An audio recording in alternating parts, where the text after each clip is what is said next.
Welcome home, Columbia. Beautiful, beautiful.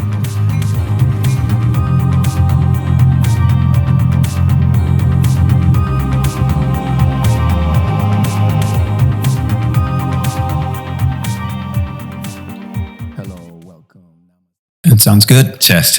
Yeah? Yeah. Feels good. All right, brother. Wow. And it's long time. It's been a while, yeah, man. So good to have you here, bro. It's been so good to be here. Over 12 years or so. I mean, the perfect time was my daughter was in the womb when we were taking your class. So she's just turned 12. So 12. So I mean, it's been like 12 years and some change. Wow. So what's happening now? Man, you know, wow. It's been a chaotic, gentle journey. You know, it's when I first met you, I wasn't a yoga teacher yet, but I had always worked with spoken word and creative writing. And what happened was one day I was teaching a group of students. It was a program called Operation Read. And the program was for juveniles or for teens who had gotten out of jail on probation, and part of their probation was they had to take this reading program. So they were between the ages of 17 and 18, but they had a third grade reading level. So you would have these guys that were, you know, street smart, intellectually smart, but couldn't read. So our job was to help them learn how to read, try to get them up, you know, to a different grade level. This was within the juvenile center, or those outside? Well, I worked for an organization called People Who Care Youth Center, and so it was a grant from probation. So the probation department had given this grant. So what happened one day was, you know, it can be frustrating, you know, to be 17, 18 and read at a third grade level. You think about what a third grade level is. That's like, I see the sun come up today. Yeah. And that's hard for somebody to read on paper. So I remember one day it was about 5 kids in class, and they were intense. It was getting rowdy. And I'd been practicing yoga for maybe about 9 years. So I was like, man, let me teach these guys some of these yoga movements, man. I got to calm this energy down. So I got them up, and they were like, man, this is corny shit. What do you got us doing? These warrior ones and warrior twos and breathing exercises. So I'm teaching them. They're, say, you know, in front of me, but the door's behind me. So I hear the door open, and I'm not tripping because you have to check in when you come up. I just thought it was probably another student coming up, which it was. But the door opens, and they start listening to me. They start doing exactly what I'm saying. And I'm like, my ego started to get like, yeah, I got him. It wasn't me. It was a guy behind them that had just got out of juvenile hall that they knew. And they respect it. He tells them after they start listening to me, you better listen to this corny dude. I just got out of juvie 6 months early because I took part of the yoga program. Wow.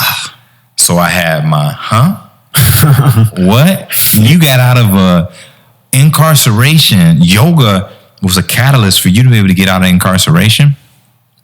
So I went right away, started doing my study, and like, okay, where's there a yoga program at? A yoga program that works with youth, that teaches children. Couldn't really find one. Found this one program. It was called Yoga Angels, I believe. And still haven't seen. This was all as a result of this very moment. This very moment was an aha moment. Wow. Because I was getting frustrated, man. Yeah. Because I started to see the system. Yeah. You know, each kid is worth $3,000 to $5,000. You know, most of them get recidivism, go back to jail, committing a crime, high recidivism rate, high returning back. But I have a connection with youth that's incredible. And it's because I'm truthful. I'm 100, as they say. You know, I don't judge them. I just witness what they're going through. So when this guy walked in and told them, I was like, that's it. I got to teach yoga. I got to combine this spoken word, this reading, these words I love with yoga. So that became the concept, spoken yoga. So powerful, man. It's now you mentioned that. I remember a long time ago, I worked with this woman. She was working with juvenile centers, and they told she invited me to come to one of the centers and do a yoga class. Nice. And kirtan, right, chanting.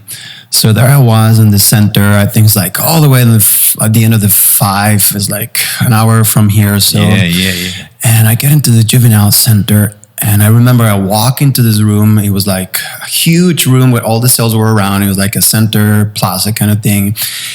And I was wearing shorts, and I think it was winter, I was wearing shorts and I was wearing those Ugg boots.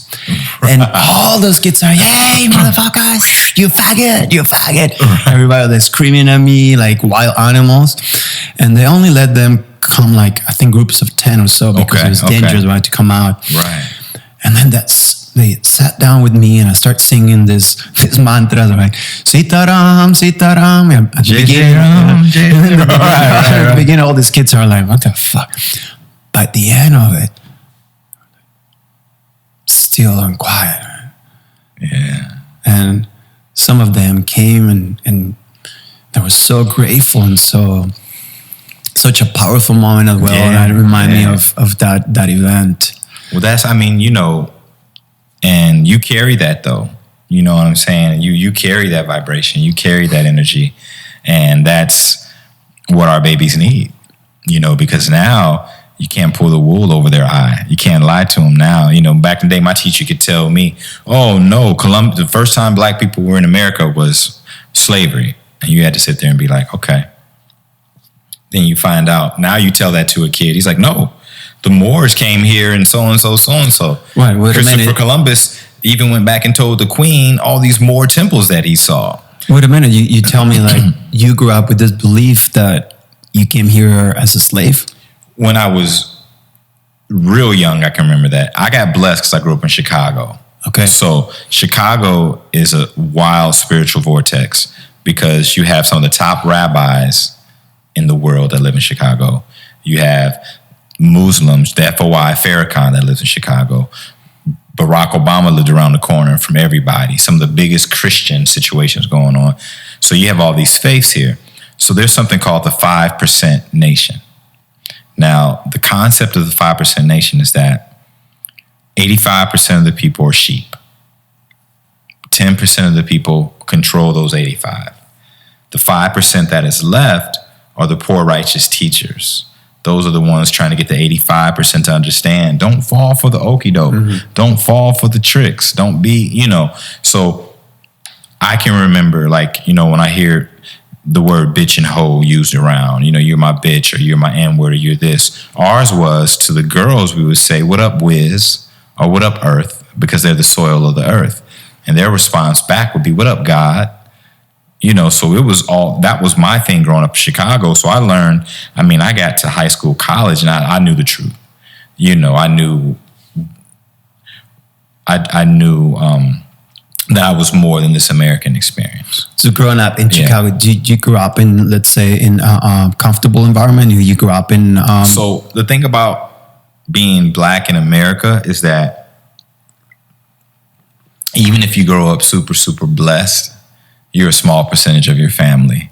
So you always have a connection to every world. So my mom's a doctor, professor. My dad was a book salesman. So I can remember when I was 10 years old, I grew up in a town called Harvey, Illinois. Now you look up now, Harvey. If I told somebody I was from Harvey now, like, ooh, you from Harvey? Oh man, that's dangerous. They call it Harvey World. Well, I can remember the gangster disciples tried to jump me one day, jump me into the gang, one of the biggest gangs still to this day out of Chicago, the GDs. And I went home and told my mom and father. Now, I was blessed. How's that process when they come to you and... Oh, man, I'm riding down a bike path. There was a row of houses and then a bike path and then a row of houses. So instead of an alley, it was a bike path, beautiful bike path. And I can remember riding on that bike path and they chasing me, trying to jump me in. And I went home and told my parents. But what do you mean jumping in? That means... Jump you into the gang. But they come and try to fight you, try to beat you up. So the way they try to get you into the gang is by beating you up. Right, by beating you up. So, like jump you in. They call it jumping you in. Okay. So they kicked the shit out of you. They didn't catch me. They were running after me. They were like, hey, you're going to be part of GDs. You know where you live. That's how they recruit. Yeah, right. Because you live in the community. That's why that's why it's so unfair with laws of when you tell people in certain communities that they can't associate with felons or they can't associate with gang members. That's almost like telling a young boy who's a farmer, you can't associate with farmers. And he's like, what are you talking about? I come from 4 generations of farmers. Yeah. So you're telling me I can't hang out with my grandma now. You know, so anytime you live in a community, you're gang affiliated. Because if my neighbor sells Rolls Royces, I'm affiliated with a Rolls Royce salesman. Your Honor. Right? So it was. So I was lucky that my parents were able to move that next year. Wow. So there's sort of like a way of they intimidate you and they say, okay, here we are. We beat the crap out of you. Now you are under our jurisdiction pretty much. Now you're part and of out of fear, you're like, okay, I got to be part of it. Now you're part of that organization. You know what I mean? It's I think that's what allowed me to do the work I do and not come from that environment, because I don't have that Pollyanna, I'm going to save the part of the Black community that's distressed and poor, because kids pick that up. They pick that shit up right away, and I'm able to relate because I had that personal experience, because I'm Black. So I understand that, I can come from this upward mobile situation, but not all my family comes from that. So I know all the bad spots, the Robert Taylor homes, all the spots that used to be in downtown Chicago. We had family that were there. I was just fortunate that's not where I had to go home at night. But my cousins were part of that. So my family was always so interesting, because one side of my family, the education level would be nothing lower than a master's degree. Everybody's a doctor. Everybody's got a master's. And the other side, whatever family they come from, they run the dope trade in there. So my family reunions were so dope, no pun intended, because I got to see these 2 different groups of people that were at the top of their craft, one being legal and one being illegal.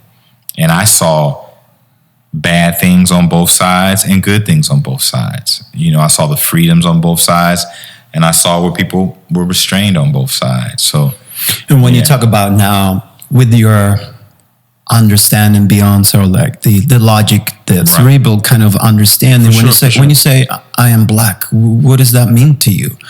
Do you in any way relate to that, or would a? Well, I mean, I think that I call myself that because that's what I'm called. You know what I mean? I think that just is kind of ingrained with us, especially because that wasn't the first. That's a historical timeline term, because we were Negroes, colored, Black. So because I'm 48, I came up in that age of being called Black. You think about when James Brown came out with that song, I'm Black and I'm Proud. Like music can be the catalyst for love, as we know with chanting, or it could be the catalyst for not so positive. But within this realm of you practicing yoga, meditation, all this stuff, like let's say when you shut down your senses, you go within, you have these moments, right, where it's not a duality, but it's sort of like we can achieve these places where there's no identification with the physical body. Yes, right? yes. So what you in that moment, when you say now I am, who am I? Yeah, I mean, that's why I love having my eyes closed so much. That's why I love meditation, because I'm not Black. I'm a spirit being on this human experience, who happened to come from a part of the world where my skin looks like this to protect me out of function. My eyes look this way out of function. If you're Asian, your eyes look that way because of where you were born and the way the sun hit you. And the eye had to take on that shape to protect you, so I understand that scientifically. I understand that the American experience, and then spiritually, I'm nothing. I'm just a spirit inside of this shit bag, inside of this vehicle. Yeah. And that's why I think it's that's why everybody's story is so important. And so this is a sort of a conflict for you now, to have this understanding, I'm nothing, I'm a spirit, but when I'm in this sort of realm of the human experience, for sure. I am Black. Yeah, well, I mean, I've had so many experiences, and that's why what's going on right now is so, I can't even give it a label what's going on, good or bad. It's just revealing. people have never felt comfortable sharing their stories. Now you always have that person that you say, talk more, or you're talking too much, right? Some people will overshare, some people will undershare. But you have a lot of people right now that, like, people don't know what we go through as Black men on the daily. Literally what are the things that you go through? Literally coming here, literally getting off the bus, coming from first putting in the address wrong, so being a mile away. So walking through this beautiful community and knowing when someone is responding to me out of genuine love, or knowing when somebody's responding out of fear, or to be like, I know that there's only 2% Black homeowners on here, so why are you on this street right now? Do you feel that? Oh no, I experienced that. Like, I literally just experienced that coming here. A woman had their daughters were like, "Bye, Mom, we'll see you. We're running." She caught eye contact with me. She, come back here right now. Come back here right now. And because they're so connected to spirit in their young age, you're like, why? We already said bye. Because I told you to. They come back. So, I get my peripheral vision. You know what I mean? I walk because I called you and I passed. Remember, I passed where I was. She was watching me where I was going, saw me come back, and then let the girls go back the way they were going.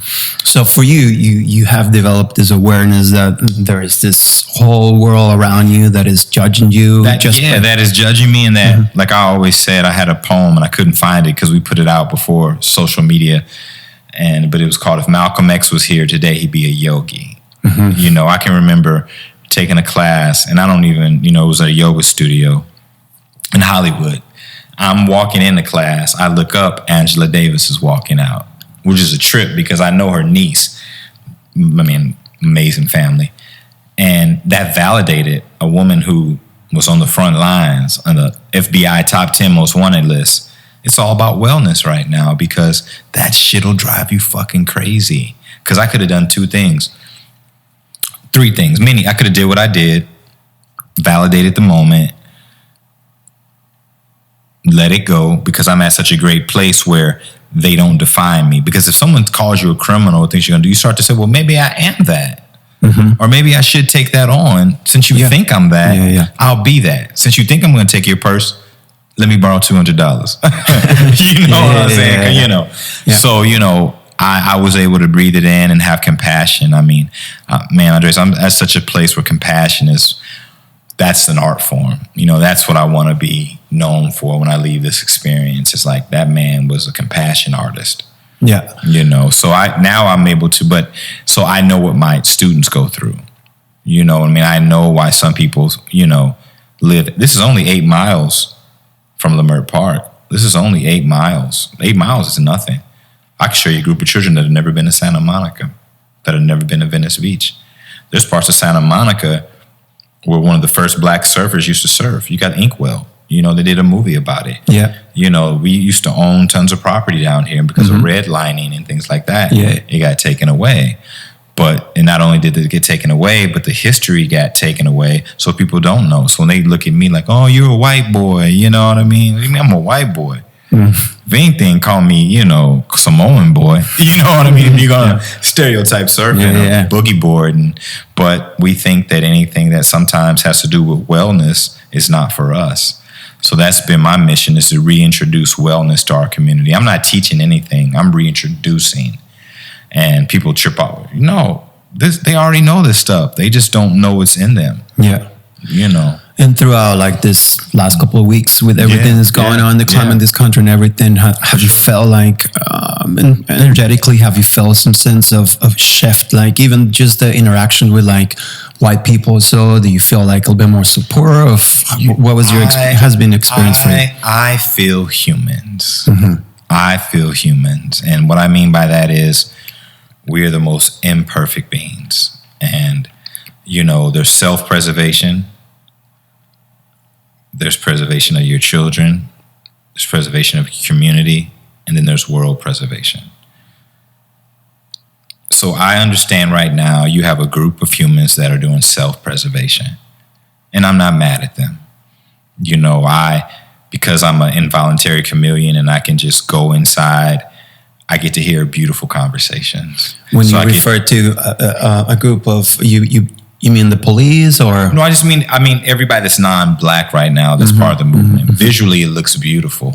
You know, I've seen Utah, who I think has 1% black population out there, you know. And there are some authentic moments, but there also are moments of people that are saying, hey, I want to protect my property. So all Black Lives Matter. Hey, you know, I don't want to lose my job. So Black Lives Matter. Hey, you know, I don't want to lose revenue at my company. So Black Lives Matter. Hey, my whole life I've grown up with black people that I love that would die for me. I would die for them. Black Lives Matter. Funny thing, I was in Glendale. There was a march going on, and there was a whole white family with Black Lives Matter signs. And then I'm walking by, and the mother grabs her daughter, and I giggled inside. I was like, damn, you got a Black Lives Matter sign, and you scared of this black man who, if you really got to know, is very phenomenal. And you're probably very phenomenal too. Yeah. But how can I expect you to change overnight? So now it's just the dress rehearsal. This is the dress rehearsal. You haven't made the play yet. You think about when you audition for something. Great job, everybody, but don't get your, you know, you haven't been hired yet. And I saw a great thing online. It was a comic, and it was people walking up a hill. It was a cartoon, and it was a white person, and they were like, and the black person like, oh no, we got far to go still. This was just the beginning. Yeah. You know what I mean? So I'm excited because now people can be held accountable. Yeah. Now it's like, wait a minute, bro. You were just out there with your family. Black Lives Matter, but you own a business and haven't hired anybody that doesn't look like you. You know, because a lot of racism is institutional. You know, if you look at a lot of communities, like so if you look at this community here, you look at a community, I think, you know, you'll have people that are not famous that are living in an amazing way. And then the black people that live in that community are the famous ones. Oh, you had to get here because of basketball. You had to get here because of acting. But maybe why can't I just, you know, get here because those are the only access ways into certain communities. So, you know, I think that it's a beautiful time right now, you know. Using the analogy of yoga, for instance. Right. I mean, it's a humongous, like, endless subject, but using the analogy of yoga, for instance, if a lot of people come to the practice because they're attracted by the physical aspect of it. Right. And we say, even if they just come and practice because they want to get more fit or because they're interested in the workout part of it, even if that's the venue that's going to take them to a place of more of awareness, more mindfulness, it doesn't matter, because for some people, like, their minds are so all over the place, judgmental and so on, that the only way it's going to really impact them, the only way it's going to start working naturally is if you take the rhythm. Can be workout, right? And you can take the rhythm and match that rhythm, and through that rhythm, they're going to start having the sort of like the gift of it. So you feel like right now there's a little bit of that happening in this country, with, even though people are just holding the signs and everything, it starts to sink into their psychic. I do. I think it does. That's why I started off when you'd asked me about it. Like, we're all human. I'm not demanding or expecting anything from anybody right now. You know, that's so unfair, you know, to tell a group of young black children who have self-inferior complexes because they're black or because of slavery DNA. It's so unfair to ask a white person who has a slave master DNA. You know, it's time to learn who you are, and doing the work is tough. Bring it back to yoga. It's easy to do the fast movements, the all this, but then when you really got to do the work, when you really got to go inside and look in the mirror, I think that's the beauty that's going to come. It's about to be some intense beauty. It's got to be. I feel it coming. You know, I feel that. You feel it coming. I feel it. You feel it coming. Right, I do, man. I do because I mean, the kids. I mean, come on. I teach about. Well, I teach 18 months all the way up to college consistently during the week. So I have 3 daycares where they range from 18 months to 2. I have 4 kindergarten classes, So I get to see people in love with each other, no matter what they look like. Not the stuff. I get to see it. Then you start to get to the, that 6th grade, that 7th grade, that 8th grade, the depression sets in, the choosing, the cliques.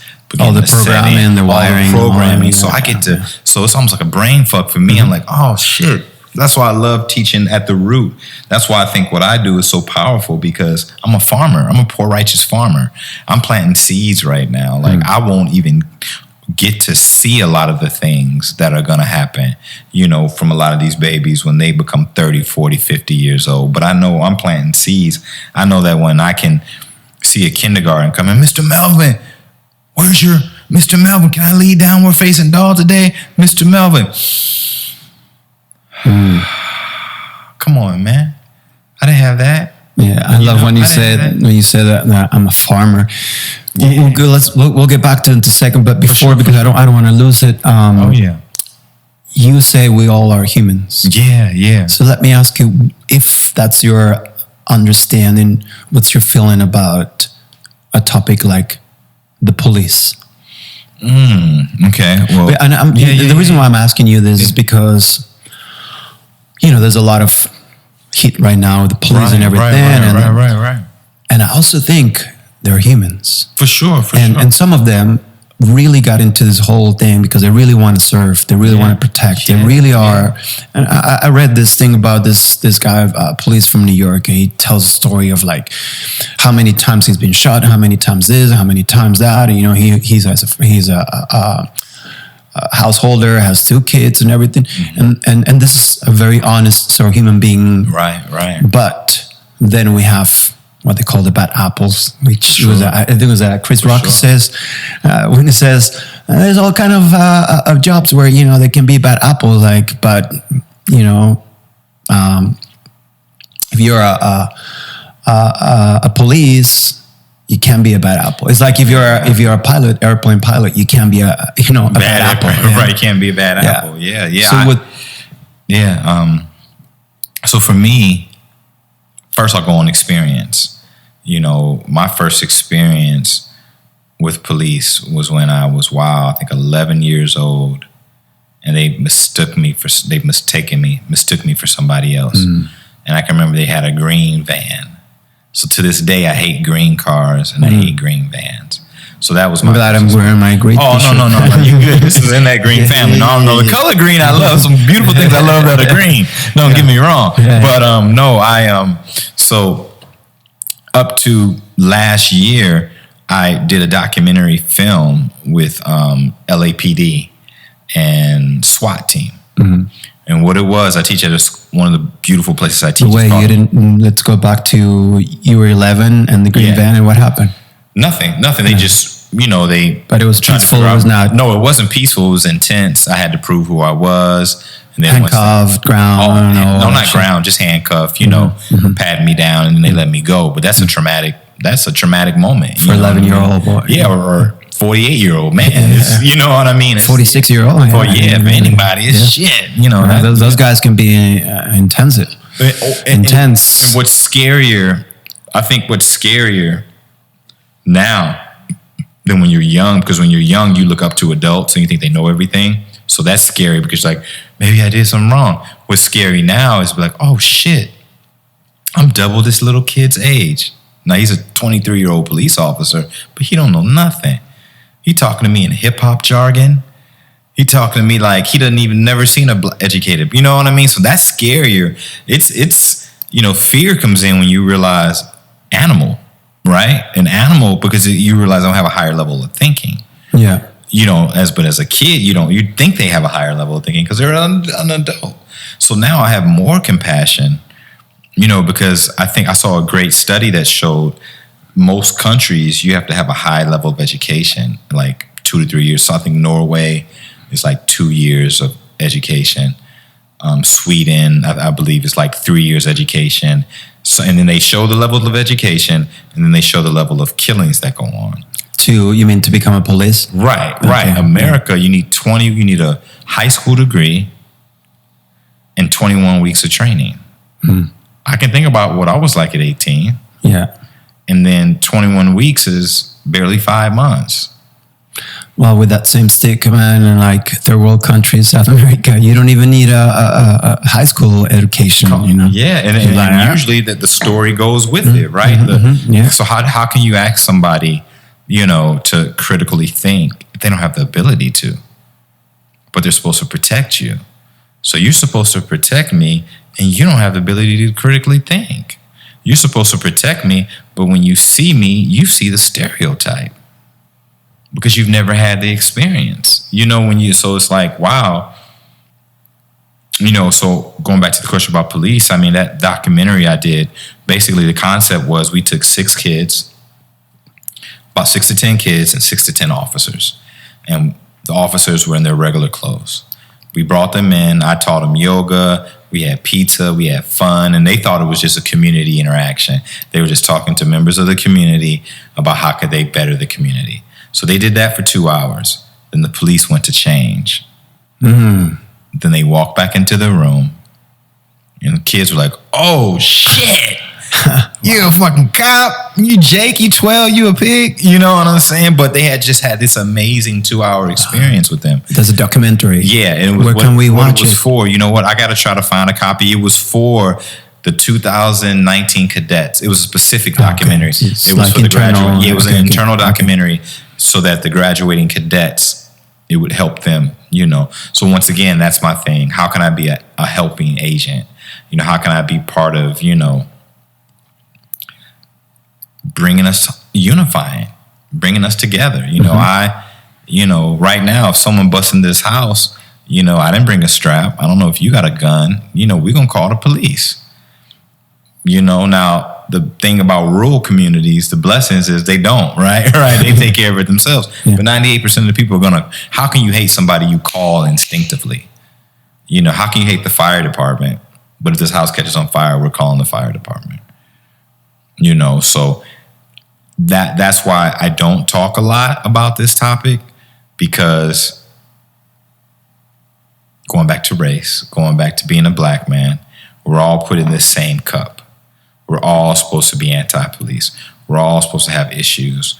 We're all supposed to believe the same thing. So you grew up with that belief, anti-police? No, I didn't. I mean, but it's sort of like... It's a stereotypical belief people think you should have, you know? So that's why, you know, and what happens is like a lot of people are loving what's going on, but for a lot of us, it's a weird time. Like, I don't need people. Hey, how you doing? Hey! We love you, Black Lives Matter. Like, I walked past you 7 times in 7 months and you haven't said anything. You cross the street. Now, because now this changed you, okay, hey. But the work begins now. You just can't go back inside of your, once again, self-preservation. Once you're back inside the fortress, you don't care what's going on outside. You know what I'm saying? I've seen buildings that have had all live matters painted on them, and you go research the business, and they've never had black CEOs of color. You know what I'm saying? They've made comments about they don't care that their clothes are being bought in the community because that community is really only 3%. Yeah, like so many things, it just becomes a great opportunity for... Right. I mean, I can remember working out at Hollywood boxing gym in 96, and I think his name was Eric Lauren. He's like the nephew of Ralph Lauren. And I remember one time somebody was joking. So I would never wear that stupid polo shit. And which is funny, right? Because we spend millions and millions of dollars on, especially in Chicago, they love polo. But people will tell you, yeah, it looks like you guys celebrate our clothes more than anybody. See, that's the difference. Yeah. You celebrate our products more than anybody. But when it comes to the bottom line, you're only 1% to 4% of our business. So we really don't. It's cool you wear our stuff, but we really don't care. We really don't want you to. I mean, at that level, I wouldn't be surprised even that some of the CEOs of Gucci were hiring people to go and do looting in their stores to just get advertising. Come on, man. I mean, it's an opportunity for that, right? I mean, you think about theft within itself. I mean, that's built. There's a department for loss. Yeah. You can't fund that department unless you have loss. You know, and that's what I realized working in gang prevention. When I found out there's like a $99 million budget, I could be off on those numbers, lower or higher. But if gang violence stops, that budget's gone. There's somebody making $150,000 a year because of killings in the street. Yeah. There's somebody with a high level job. So if we cure it, and that's everything. That's just not. We have this like modern slavery with Black communities, Hispanics, all these people work like incarcerated, which are like just doing all the work for free for these big corporations like Victoria's Secret and so on. So I want to go back to where this whole thing began and led you where you are. For sure. So you grew up in Chicago, and you say you moved from Chicago. You guys went so I grew up in a town, so to be more specific, Harvey, Illinois, and then we moved to a place called Matson, Illinois. My parents built a house in a place called Matson. So I lived in Matson, Illinois from 10 to 14. My life, besides that one moment almost getting jumped in, was amazing. My life was like, you can't say it now because Cosby isn't anybody that people talk about, but it was like the Cosby Show. You know what I mean? I was blessed, man. And the Cosby Show, when we were growing up, it was amazing. It was amazing, right? And that was, people were like, that's what I want. That's what I had. My mom was a doctor. My dad was a salesman. We were part of some of the top Black socialite organizations in the Black community. But my father abused my mother. And I can remember that night hearing the phone hit the side of her ear. And she comes out bleeding. And I held a knife to my father and said, if you come downstairs, I'll kill you. And I drove my mother to the hospital. From that day, I lost my mother because now she was my friend. You were 14. Yeah. So my mother, my brother, we all moved to St. Louis.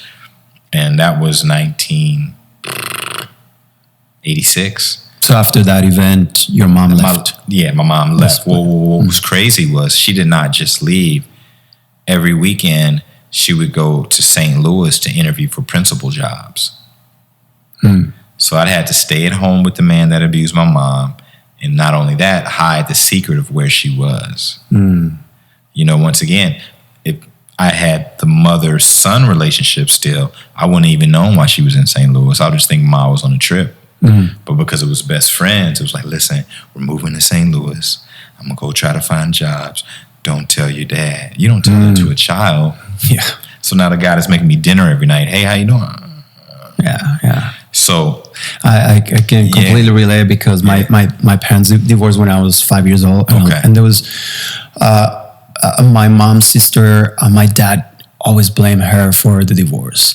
And my dad hated her. So my mom we'll go there. My mom would say, don't tell your dad I brought you here. So it's keeping those secrets. And then you're like, I'm just a kid. I'm just a kid. Why are you weighing me down? Why are you, So when I got to St. Louis, I was an angry kid because my mom moved us to a, beautiful neighborhood. She was the assistant principal of my high school. That wasn't supposed to be that way. You know what I mean? So I literally went from my 8th grade summer falling in love with a girl named Janice. Oh, she was beautiful. She looked just like Sade. I'll never forget it. Oh, she was amazing. I couldn't wait to go to 9th grade, man. I was just like, I'm going to get Janice. I'm ready. I'm not corny, even though I was still corny. I'm not corny no more. And we had to move to St. Louis. And now I moved to this town where I don't know anybody, but I'm the only kid with divorced parents. The only one? The only kid. The only one. So I became so angry and I just wanted to fight. And, I self-medicated. I drank. I can remember Mike Curran. Mike Curran's dad had the nozzles, people had their own bar at home, but he had the full bar where he had literally the bar nozzles where, you pour the shot. Yeah. He had that on there. And we would always drink the white liquor, because you could always replace that with water. And because he had his drinking things, he probably never noticed it. Yeah. So that 4 years, man, I was a character, because I always was presentable. I always was the one that the parents wanted their daughters to go out with because he was yes, sir, no, ma'am. And I was always respectable, dressed like I was supposed to dress. But I had this hidden dark side to me, because I didn't want to be in the town I was in. I missed my dad.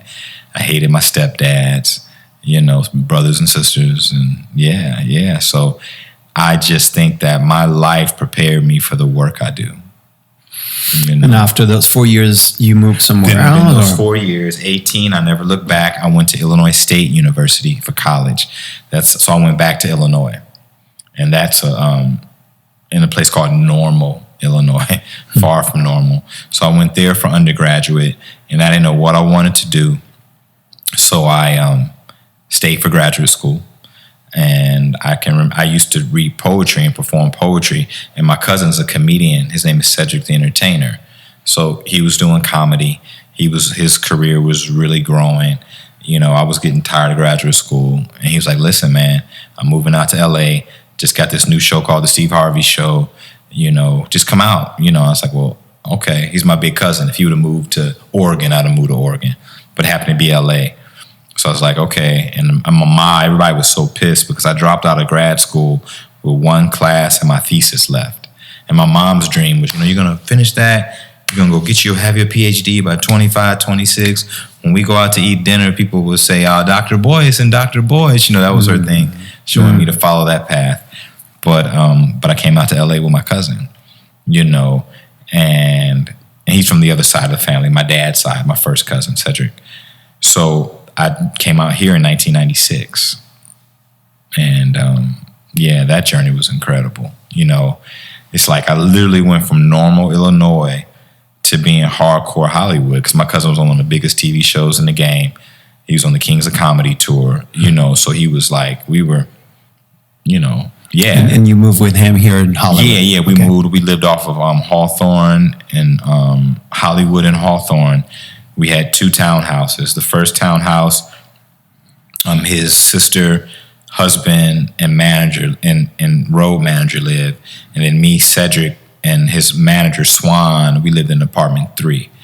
No kitchen table. We ate on the pool table, partied on the pool table. We had Sega, played Sega on the water coolers. And so that was 96. Yeah. So I was, and what happened was, I went and got a job at a place called J&J Beepers because I love work. And he's my cousin, but I take care of myself. And then because of my look, someone told me you should do extra work. And I was like, okay.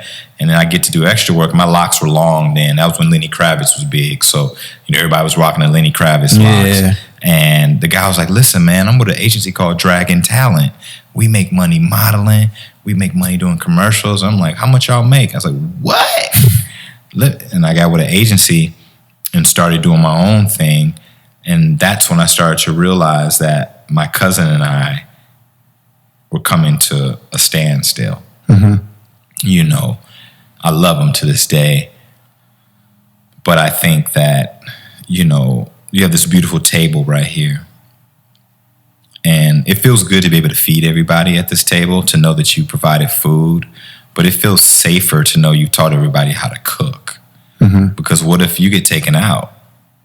Then they were just looking at you to eat versus saying, okay, now we can take that place at the mantle. And I just always felt that, I'll never forget this day. He was like, man, I got to show you a new billboard I got on Sunset.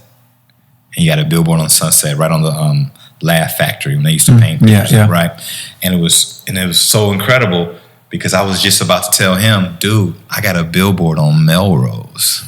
I want to show you. So after we celebrated his billboard on Sunset, we go past the Sunglass Hut. It was for Killer Loop sunglasses. Wow.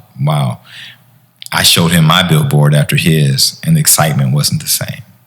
Now, it could have been perceived. Maybe I wanted him more. He could have been totally happy for me. But I started to realize that I was intimidating to him. So you felt like there was a bit of jealousy in there? I felt jealousy, and then the breaking point was we had a table read for a movie. And my mind is really wild, right? So there's this thing called Bum Boy, this restaurant called Bum Boy. And it's this huge thing. So one day I made this idea of, what if Bum Boy had this fixations with butts? right? Buns, butts. Yeah. And imagine him being a chef, digging in his butt in the bathroom, whatever. Somebody sees him, and then he goes back out and cooks for that family. And they're like, ugh, nasty. Well, everybody used to always joke about my writing. They'd be like, that's weird, man. Your writing's weird. And then one day we're at a table read for a movie called Johnson Family Vacation, and that scene showed up in the script. Wow. And that was the last day me and my cousin ever had eye contact like we're having right now, because he knew what he did. But once again, man, you're my cousin. You can have whatever I have. So he took your writing and put it into... He took my idea and put it into a film. And I just felt that, I'll never forget hanging out with Marlon Wayans once. And he was like, yeah, man, we got to have 8 or 9 mansions because they're going to burn one of these mansions down. All of our brothers don't really we're not all best friends, but we got to put everybody in powers of positions so that if they take one of us out, we still got 7 fortresses left. And I just felt as though he had to be the king at the table. He calls himself a king. He had to be the king at the table. And even now to this day, I have so much compassion because it's just him, and I don't know, who the Wu-Tang Clan is, the rap group, the Wu-Tang Clan. Everyone in that group is so powerful, and our family was so powerful, but we all broke up to do our separate things, and I took the confidence to leave, and I sacrificed myself. My family judged me for leaving. They believed all the narratives that were created why I left, but it just happened that it wasn't right. It didn't feel good. And I always love to leave on the top. I'll never leave you when you're down. You know what I'm saying? I'm going to leave you when I know the fridge is full. I'm never going to leave you when you're down. So I left on the set of Barbershop 2 when he was at his height of filmmaking. And I went back to graduate school because I needed a place to live. That didn't work out. And then I came back out here in 2006. So you went back to Illinois left State. LA? Yeah, I left LA. I went back to Normal, Illinois. And this is what's so funny is I did a movie called Black Spring Break 2. Okay. It's a cult, underground, terrible movie, but you know how those terrible movies are cult classics? And I played a character called Weedhead. So I didn't think anything of it. I go back to Normal. I'm sitting down eating. I'm like, cool, I can come down here for a year, get free room and board, pretend like I'm going to finish my master's because I dropped back out. And no one will know me. I haven't been in school in 10 years. Yeah. I'm eating. Hey, man, that's Weedhead. I'm like, what? No, I came here to hang out, not be seen. And now this terrible cult film, I was a superstar on this small little campus now. Everybody want, so left there, came back to LA. And And you came back here because I didn't know where else to go. You didn't have a clue what were you going to do? Just like it? I had my poetry community here because from 96 to 99, I had a successful poetry venue called Red Sea Poetry. It was at a place called Lucy Florence Coffee House. And it was amazing 3 years. So I was known for my poetry.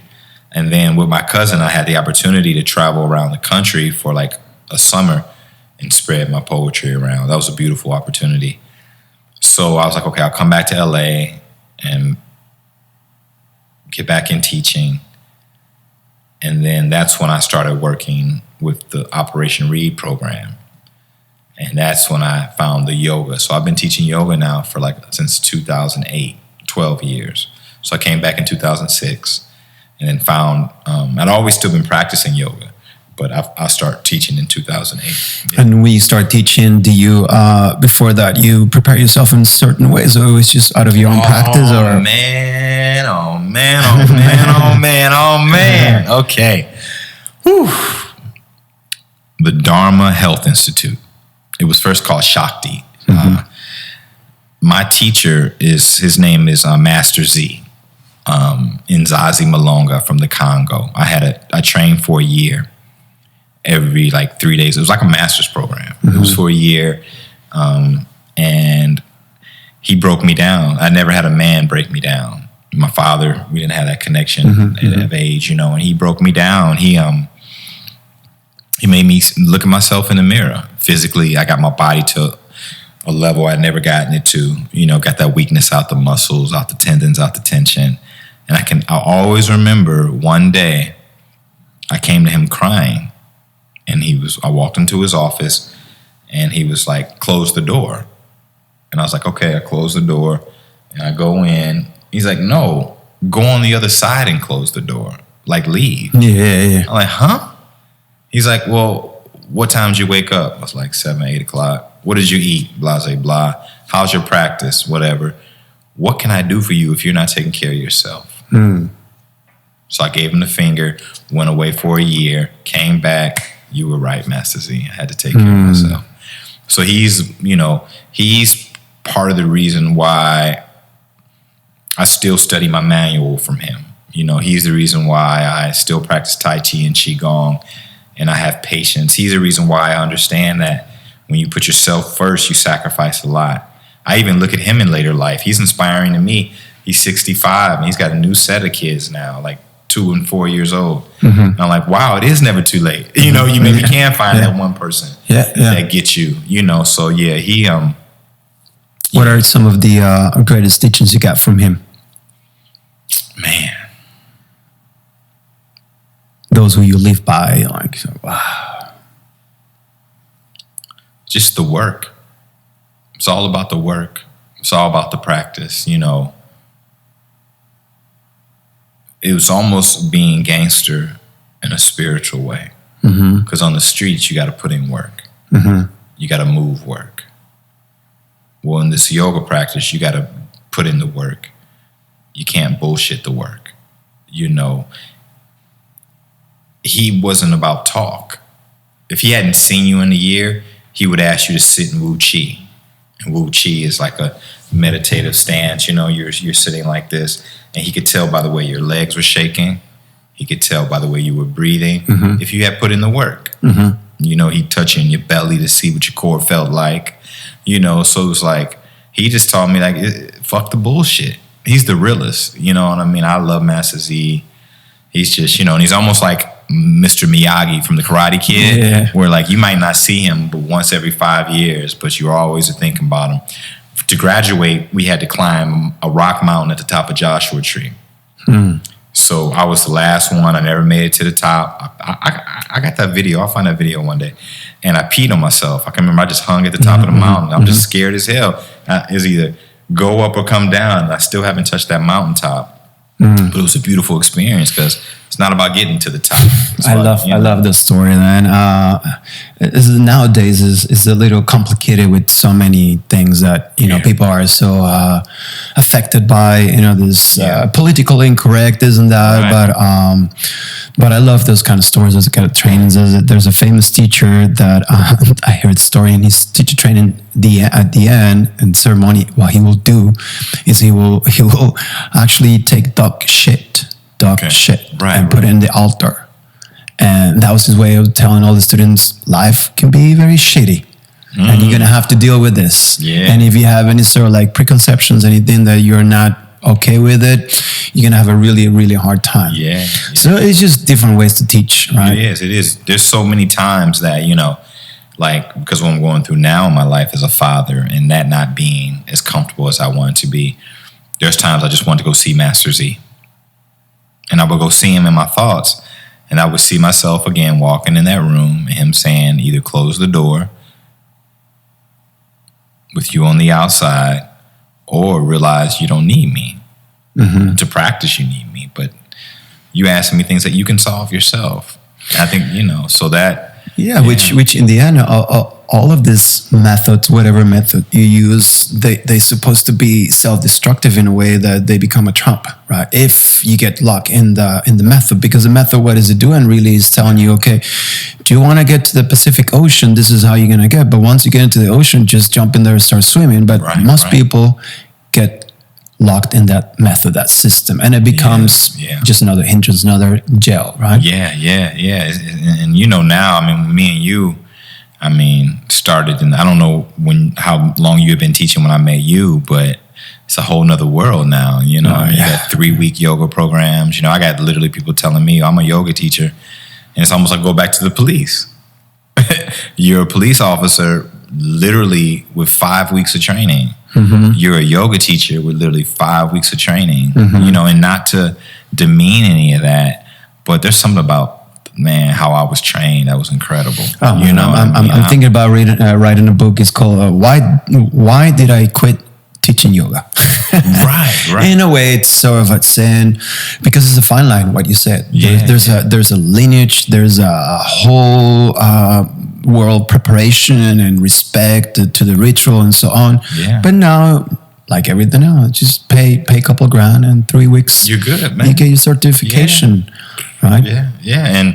And that's what's so interesting within the, you know, it's important.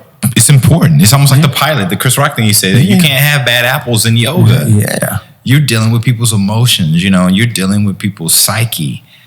And what you have right now is an influx of yoga in schools and an influx of people that don't look like the children. You know, I've had to turn down contracts because people were like, we want you. You know, you can't have me. I'm here. But once again, it's a privileged occupation.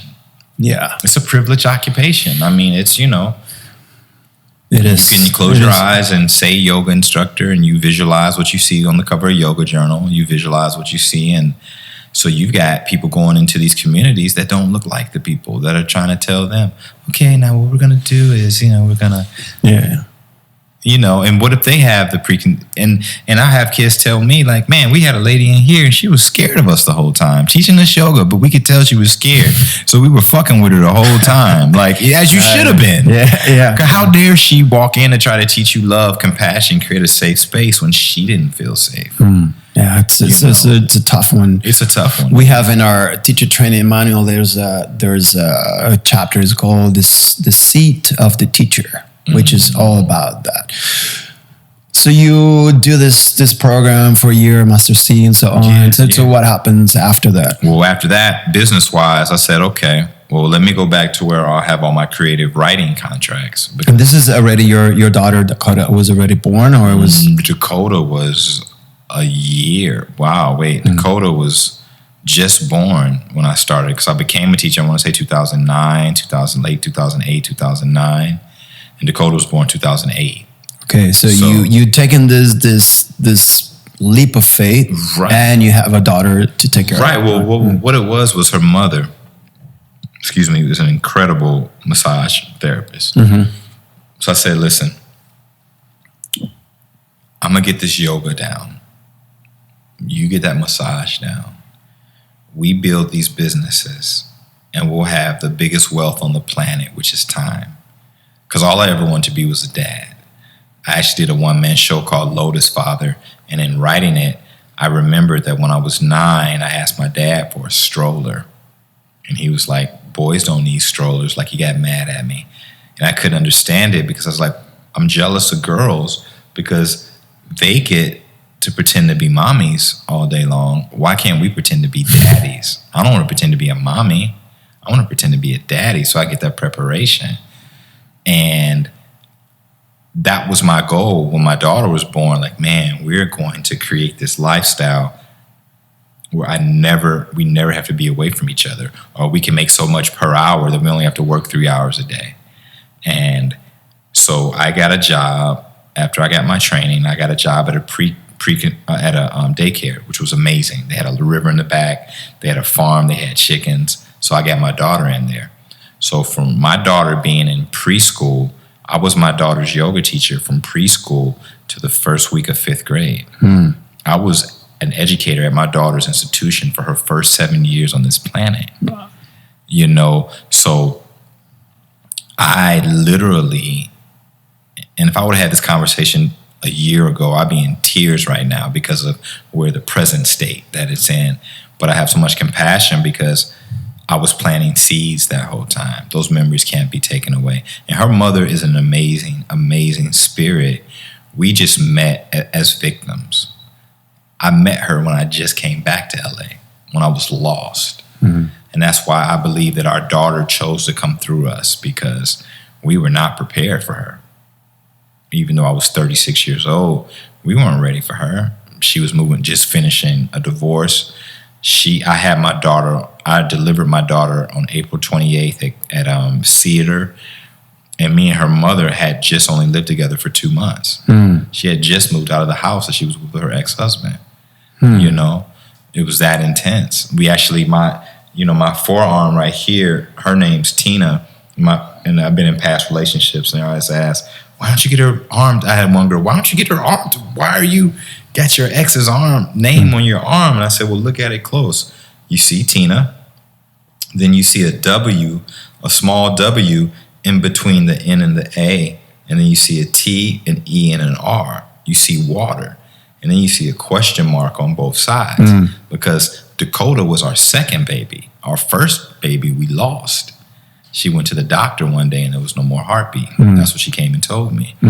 And I can remember we had a poetry show that night, and it was on Crenshaw and 43rd. And I went to a place called PLANETARY. It's no longer exists on Crenshaw. He's an old school pimp. He had a movie, I think a documentary called Pimp Up or Hose Down, or the other one that was big. I forget the name of it. And Angel did this tattoo, and he's crying because he had lost a baby. I'm crying because I had just lost my daughter. And then we had Dakota like 2 years later. So I think that I wanted to do the yoga, and I wanted her mother to do the massage. Once again, even hear the way I say it, I want you to do this. I had to learn inside of myself. Maybe that wasn't her vision or dream. Maybe I put that on her, because part of my blessing and curse is I can see where people should be and what they should do to have an easier walk in life. I can see it. Especially the youth I deal with. And I saw that if she followed this, we could have all this together. But we didn't heal up, So, yeah, like I said, I was with her till Dakota was 3. And then from 3 to 10, we co-parented. And that was a journey in LA. And then then she decided to move to Arizona. And the court told her she couldn't take our daughter because she'd have to go through a process. But she left anyway. So you got this beautiful girl who, just like me, her mother told her, we're going to move to Arizona. Don't tell your daddy. Mom is going to go create a better life for us. But what happened was she couldn't take her. So she left her with me. So she left her in June of 2018. It's summertime. So I knew I had to provide the most incredible summer for our daughter, just to take her mind off of missing. Mommy's gone. I know she loves me, but that's mommy. You know what I'm saying? Nothing's better. And throughout these years, up to 2018, you kept supporting yourself with yoga, with the creative writing, with the teaching. We were living out in Woodland Hills at the time.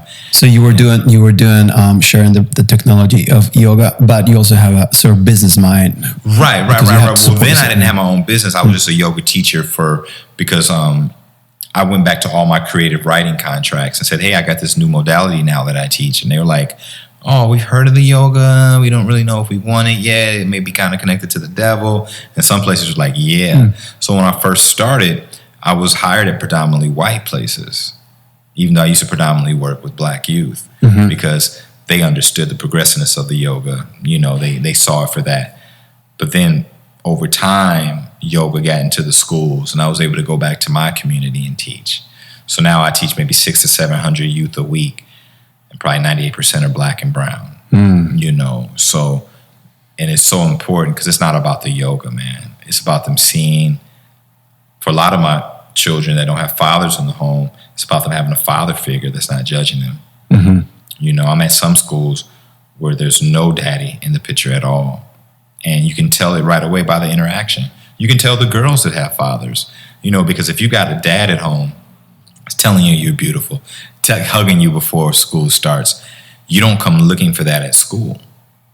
But if you have no father figure there, you come into my class, Mr. Melvin, I'm like, you got to sit down, even though I know that they just want a father figure. You know what I mean? We're in class right now. So even though I call it yoga, it's really emotional wellness I'm teaching the youth. You know what I mean? So Emotional literacy. The main intention, the main purpose when you teach these youth, what is that for you? What is it that you really want to convey to this youth? I want them to remember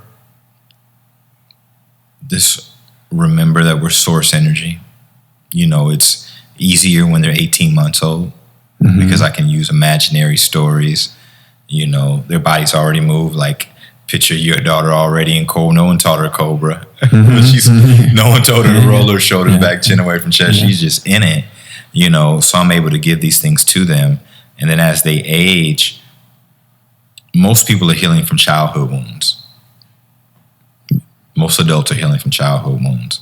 So the quicker that we can heal that wound, the less you'll carry into adulthood. So because I work in communities that have been fractured, I've got babies that are 2 with traumas. You know, I got babies that are 5 with traumas. So it's how do we get this trauma out of them? You know, or give them a practice, not get it out of them. That's arrogant. That's making it seem like I can do the work. How do we give them a practice? So my goal is to give people practices. You know, the same way we see them carry around their video games, carry around basketballs, I want them to carry around breathing modalities. You know, different breathe. I take pranayama from the highfalutin concept and bring it down, you know, with a breathing ball and show them different breathing exercises. So for you, breathing is one of the practices. Well, you know what? I hated the physical aspect of yoga because it became very Hollywood, especially being out here. What's your body look like? Can you get into this pose? But then when I started working with children that were paralyzed, students that were in wheelchairs, blind students, you know, it's like, it's only about the breath. Because the body, you know what I mean? You literally are only alive if the breath works. Every other body part, physically especially, could be gone, could be paralyzed, could be on its last leg. But if you've got that breath, you can practice it. I remember I worked with a guy, and I always use him as an example. Cardio means heart. Doesn't mean move fast. So, you know, you can sit and focus on your breath for so long that you can generate a sweat on your body. I had a gentleman that did chair yoga because of his weight. He could drench himself in sweat, and not because of his extra weight that caused heat, but because that pranayama, that breath control was so strong. So that's one of the methods you use the most to help them. Because ultimately, like when we talk about pranayama, breath, what is breath? Well, breath is it's prana, right? It's life force. And especially in the kumbhaka, the retention of breath is where all these sort of traumatic events in our life gets locked. So that practice can help really release a traumatic event in our lives through breath work. Through breath work. And to me, it's the only work that matters. You know, I think through breath work, everything else is a byproduct. If I do the breath work, I'll get my mind right and I'll want my body healthy. If I do the breath work, the alcohol won't feel good on my belly because I've cleaned my liver out, and now my body doesn't even want the alcohol, doesn't even want the sugar. So I think that it's almost reverse engineering. If we start at the breath, then we can get to the body, you know, and then if we start at the breath, we can become so compassionate because we can serve it to anybody. You know, because I have a lot of people that'll say, oh, I can't do yoga because I can't touch my toes. Yeah. Can you breathe? You know. So throughout these years in this practice and the teachings, you have found sort of like a path road into the breath. That's the main thing for you now. That's my main thing. Of course, I still teach the physical practice because especially in schools, you know, it's political and they don't have gym like they used to. So they ask you to add that modality in. But because there's so much money and focus on mental health right now, that now they want the stillness practice. You know, I still teach adults periodically, but most people don't want to sit. You know what I'm saying? And I go to places, studios, and they see my vibe and they're like, ooh, you could pack them in. Not anymore.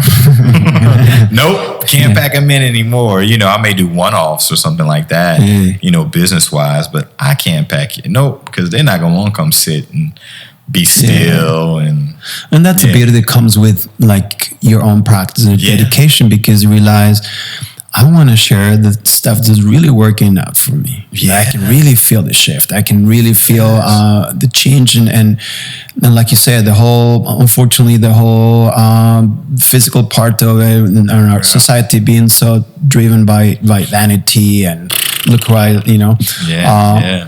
it's just through our own practice it reveals that, hey, I really see in the breath, or I see in the chanting, the vibration, or whatever it is that...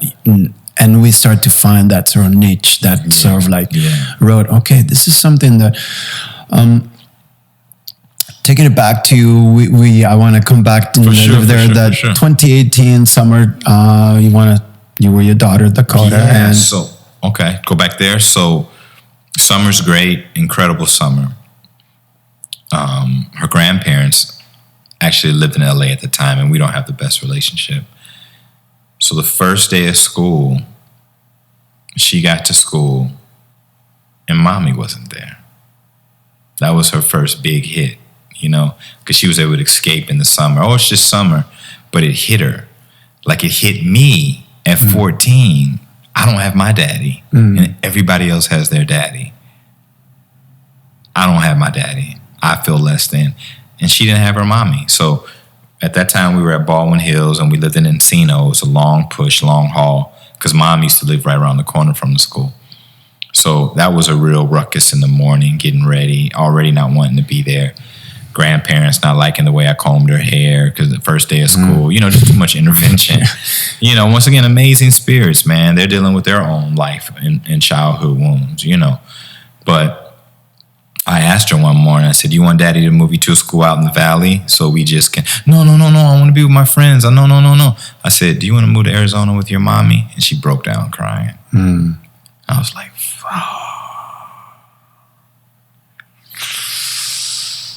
Oof.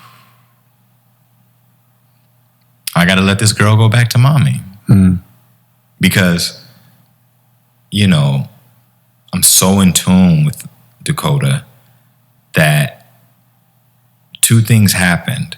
Her mom used to make this sound in her throat when we first met. And I was like, well, she's pretty as hell, but why is she making this weird sound in her throat? And then she shared with me one day that she dealt with a thyroid condition. Her mother, okay. Now, the fifth chakra, the thyroid gland, Kundalini calls it the happiness gland. A lot of the health comes from your authentic truth. A lot of the non-balance comes from not being able to be true with your tongue. Well, I started hearing our daughter make that sound at night in bed. Then she used to go into the refrigerator. I thought the refrigerator was broke, because the refrigerator and the freezer would be open in the morning time. I was like, what the hell's going on here? She was sneaking eating ice cream. So now she's emotionally eating. Her thyroid gland is acting up. And she's feeling abandoned, because the woman she loves, the woman she was in for 10 months, isn't there anymore. And I can remember us walking when we decided. I was crying with snot.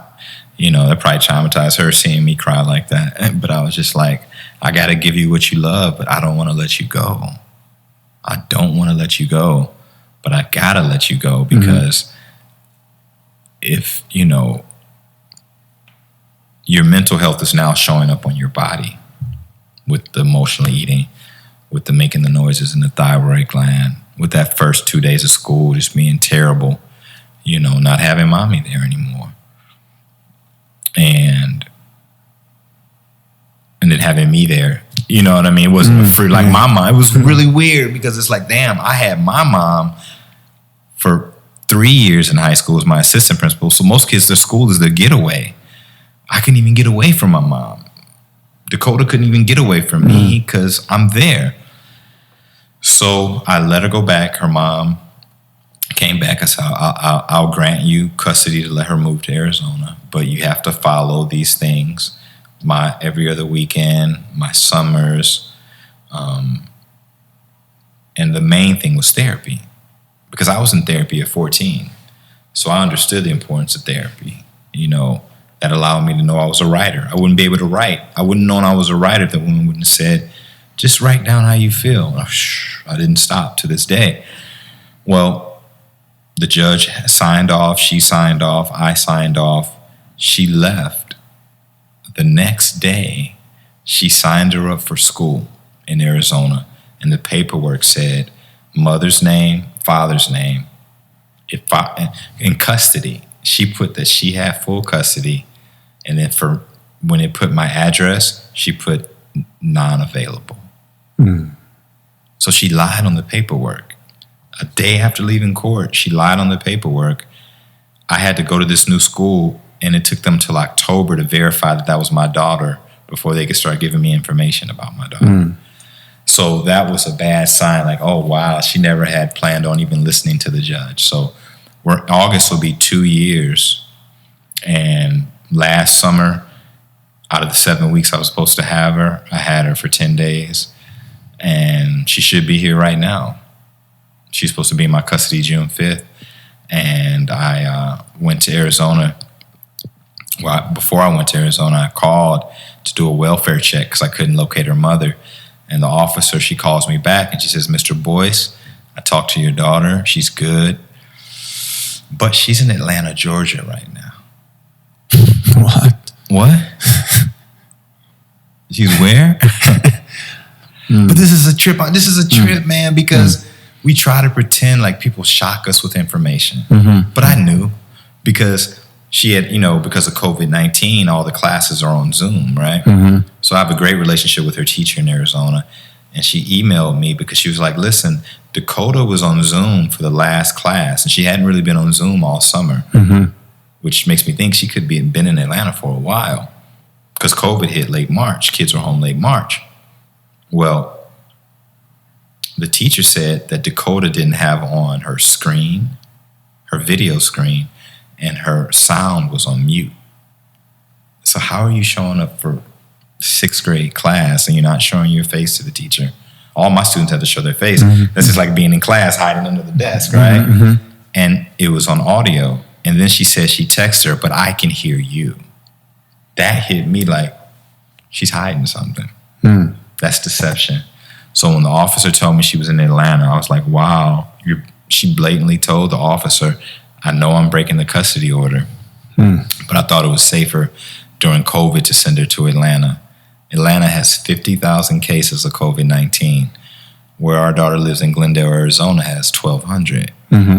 So even the officer was like, nothing really made sense, but there's nothing we can do. So that's where we are presently, but once again, it's like, how do we keep our daughter's mental health together? Because she's been spirit washed. She's very mean when she talks to me. She doesn't want to talk. It's tough for her to engage with me like it is for her mother. And that's why I go back to, I'm righteous when it comes to the paperwork. I'm righteous when it comes to the legal world. But my daughter's not here right now. And all I ever wanted to be was a dad. So how do I stay healthy in that?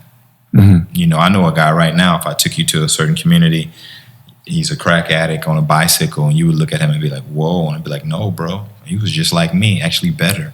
But he lost his daughter, and he snapped. And I get that. Yeah. You never know. And because how we know the brain work and the senses work, just walking over here, I see a dad with his daughter on the shoulders. I'm like, damn.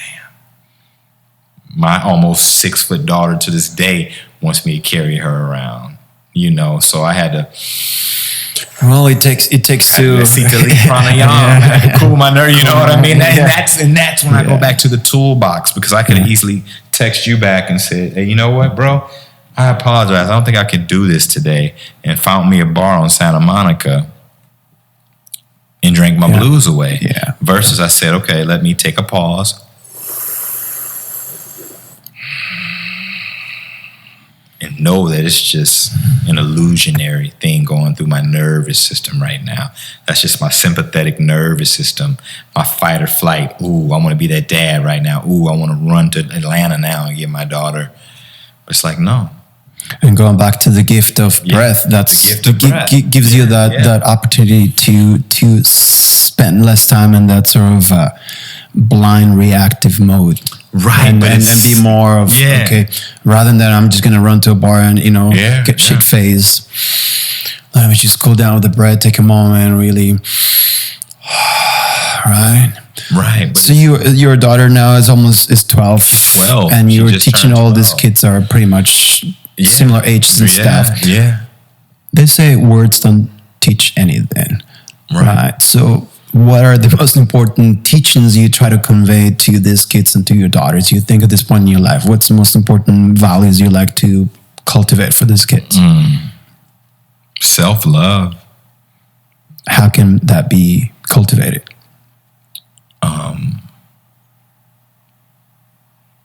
Just through the practice. It's so crazy because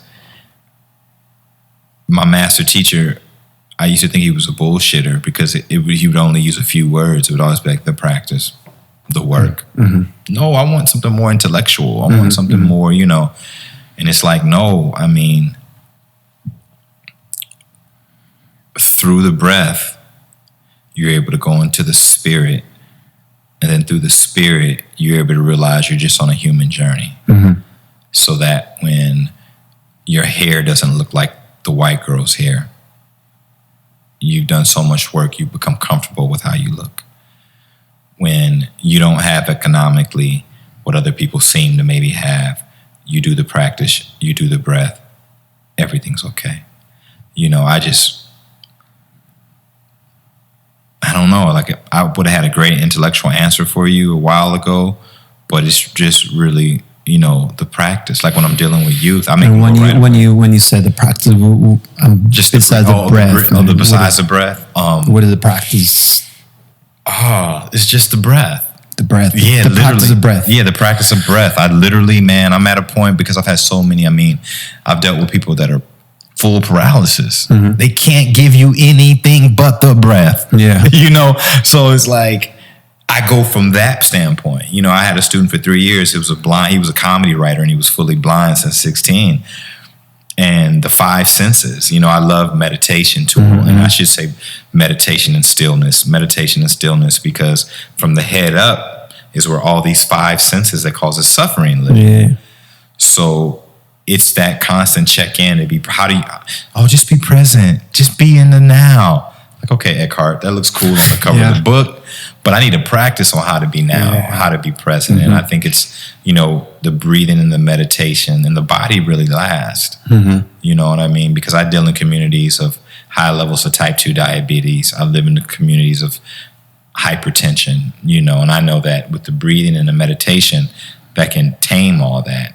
And in the body, doing the breathing, it's like you don't need to do abs if you're pulling in that belly and the holds, so. Yeah. This reminds me of a story. I don't know if you heard the story. There's a story of, there is this professor, he's traveling on this ship, and he has all the letters before his name. He has a PhD, the MD, whatever, right? So at nighttime comes and there's a young boy working on the ship, and they're up and they're looking at the stars, and they start having this conversation, and the professor tells the young boy, have you ever studied geography? And the young boy's like, no, I don't know what that is. Never heard of it. Young boy, you have wasted a quarter of your life. Geography is the science of the continents and how this and that. Okay. Following night, again, there's an encounter. Professor asks the young boy, have you ever studied oceanography? Oceanography? It's like, oh shit, no. Says, young boy, how come you're not studying oceanography? That's the science of oceans. You have wasted 2/4 of your life, half of your life. The young kid is like, oh shit, depressed. So next day, same thing. This time, professor asks, have you ever studied astrology? Young boy is like, oh shit, no. Astrology, says the professor, is the science of the stars, planets, where you travel. It's like, young boy, you have wasted 3/4 of your life. Young boy is like, oh shit, I just wasted all my life pretty much. Right. Next night is the young boy, turn. He comes around and he's like, Professor, have you ever studied swimmingology? And Professor's like, swimmingology? He's like, I haven't heard of that. What are you talking about? Says, swimmingology is the science of swimming. The ship just had a wreck and is sinking, and only those who know how to swim are going to survive. Professor, you have wasted all your life. See ya. See. So it's all about, like, it doesn't matter intellectually how many books you're going to eat and everything. It's about the practice. Yeah, it's about the practice, and that's what I try to convey is, because you're dealing with people that, going to college may not be their journey. And right now, if you can take this wellness practice and not only make it work for you, but it's a vocation. Vocations are gone now, and people look down on vocations. I mean, I wish I knew how to fix a toilet. I wish I knew how to put pipes together. You know what I mean? You'll always be needed because a toilet's always breaking. And nowadays it's called YouTube. Right now, right. Nowadays it's called YouTube. So, and then they still don't do it right. Still got to call the plumber, right? And they make more money because it's like, oh, you fuck these pipes up worse. It's Bart Simpson, right? Right. What's the name of the dad, Simpson? Who likes to fix everything and ended up fucking up everything. I haven't seen that in a while. What's his name? Homer. No, is that Homer? Yeah. Homer Simpson. Yeah, man. So my thing is pretty simple, man. It's just trying to, and take the wound, get the wounds out. You know what I mean? It's a lot of wounded babies in the Black community. It's an imbalance of what's been done to us in this country. I mean, and that's why I had to let the anger go once I realized my position in the war. And that's what's so interesting about what's going on now. I had some students, Mr. Melvin, you're not posting about what's going on with all the killings. Mr. Melvin, I said, because I'm a medic in the war. Because you're a what? I'm a medic. I'm the doctor in the war. The doctor didn't go fight on the front lines. He stayed back when the wounded people came, and he bandaged them up, gave them inspiration to send them back out. I'm showing our people how to calm their nervous system through breath, understand the manipulation that's going on, learning that once, we used to read a newspaper, put it down, and then process that news for the next 8 hours. Now, in 5 minutes, you can get 800 articles and have no time to process it because now you got another 800 articles you're processing. I only need to know how somebody died once. I only need to see a video, actually never, because the words are enough. But if I do see the video, I definitely only need to see the video once. I got people I work with, I can't stop looking at it. Yeah. I can't stop. I was like, I know, you gotta stop though. Yeah. Because it's too much. Yeah. And if you don't know how to empty your trash can, you're gonna have a whole room of fucking trash. And so you clearly have chosen to be part of the solution, not the problem. Oh yeah. What do you feel, not externally but internally, is the biggest enemy of Black people in this country? Biggest enemy? Internally.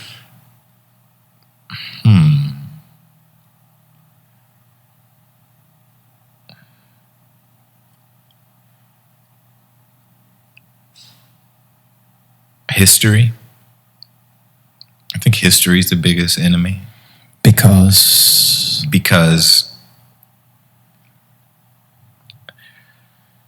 people have had things embedded inside of them since childhood. I mean, some devastating things happened in our community that are so devastating that people forget it's a short time. Literally 55 years ago, I couldn't go use the restroom on the corner right here at the restaurant. 55 years. Mm-hmm. I'm 48. Yeah. 7 years before I was born, I couldn't go in the bathroom in that restaurant. Or me and you'd have to go to separate ones, or the same ones, and then white people could go in that one. So it's a lot of wounds. History is the biggest enemy because people can't let go of history because we're not practicing letting go. But do we let go of history? I mean, I live in Glendale right now. And, April 24th, they celebrate the genocide that happened with the Ottoman Empire. I still see them argue it. If a fucking Turk came up, they would probably kill him or murder him. Mm-hmm. So if that happened, 108 years ago? But they don't have to deal with that Holocaust anymore. We don't ask them to forget. We're asked to forget about it. Oh, it's no big deal. It is a big deal. We're not loving the way we should love. We're segregated still. And, you know, if you think about Martin and Malcolm, what was scary for America was that they were meeting in the middle. We always talk about Dr. King, excuse me, I Have a Dream. But I always tell people, go read Dr. King's speeches a year before he was killed. Mm-hmm. He said, I led my people into a burning building when they had to deal with integration. Mm. You know? Mm. Because we haven't had a time. I mean, I've been writing this book forever. Welcome to the club. I know, right. Well, excuse me, but if you're a duck, mm-hmm. if you're a duck, you should go to a duck school. You should go to a duck eyeglass doctor.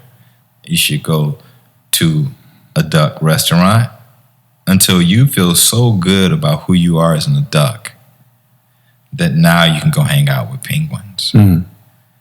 And you're not going to go hang out with penguins and say, man, I wish I was a penguin. I wish my hair looked like them. I wish I waddled like them. You're going to be like, wow, those penguins are so amazing, just like me. And now I can celebrate them. And hopefully they can celebrate me. Well, every community has that opportunity. You really see that in LA, but the Black community. I love the Jewish, Hasidic Jewish community. I lived in Encino for 2 years, and oh man, remember I cried one day. It was like late at night, and I saw like 2 fathers, a grandfather, and 4 boys walking, and they celebrate bar mitzvah, bat mitzvah, mm-hmm. right? Mm-hmm. They celebrate manhood at 13, mm-hmm. 14. Culture, you're a man now. You know, you go on their street, and it's all Jewish owned. What kind of confidence does that put into those young Jewish boys? That's all they know.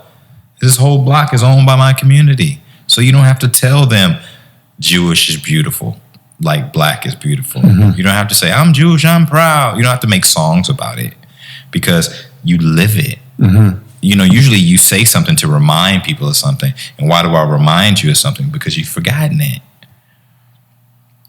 So we haven't got the opportunity to fully be in love with ourselves internally. We are fantasy-wise. Look at my hair. Look at my this. Look at my that. And that's beautiful.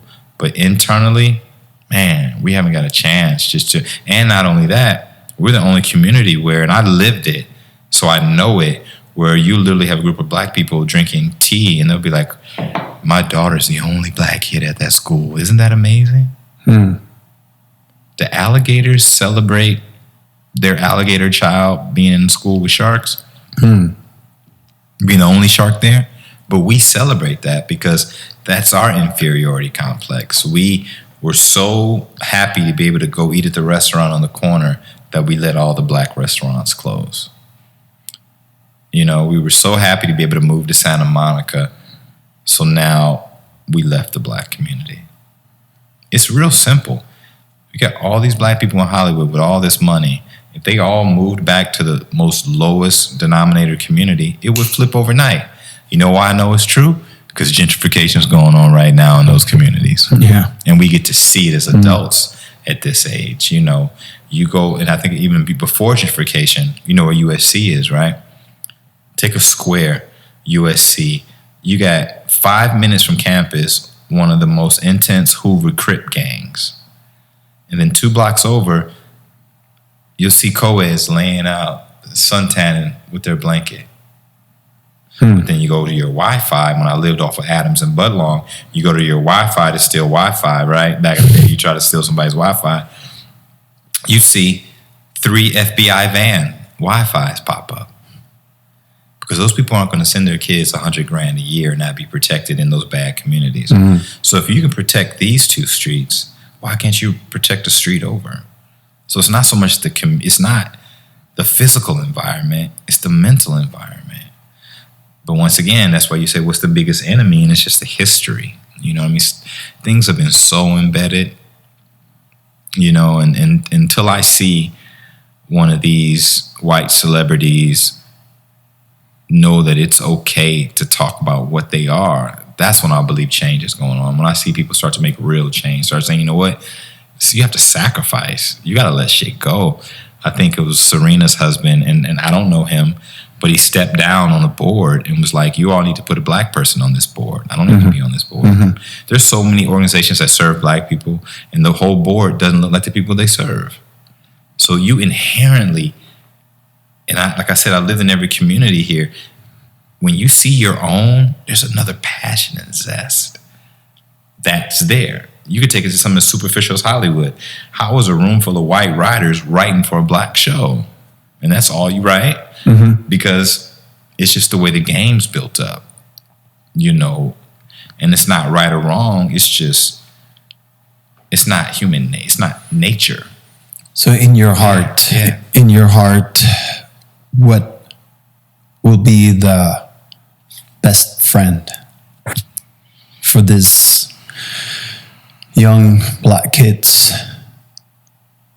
growing up in these times? What would be the best friend you can present to them, introduce to them mentally? Best friend? Yeah, mentally. Mentally, themselves. What does that mean? Man, it's really all about the self. I mean, as simple as it sounds, it's really about... What is the self? That's... The spirit. What's the spirit? The energy.